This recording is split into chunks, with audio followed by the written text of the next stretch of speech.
a 2017 Mitsubishi Outlander. We've done rear sensors and front sensors. So on the rear, obviously we've marked it out and we've drilled it in its relevant location to the system here. Obviously they come in a standard black colour, as this customer's opted in for. You can get it colour coded to the colour of the vehicle. It's an optional extra. It's entirely down to you. Obviously if we go around, obviously we've got the front sensors, same again, all applied.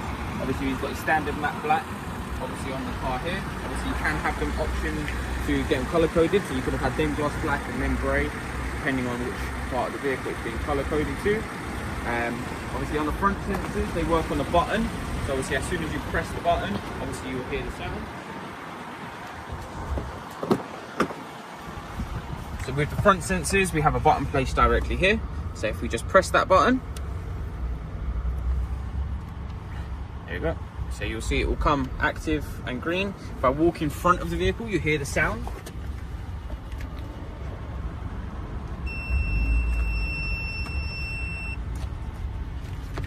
And if it's not detected by anything on the system here, it will automatically shut itself off after a few seconds. Or you can simply press the button to return to normal as well. For reverse, if I put it into reverse, you have the rear sensors come up and away you go. And also on this vehicle, we fitted a front heads-up display for the sensors, which will operate for the front of the vehicle as this customer is having trouble seeing from the front of the vehicle.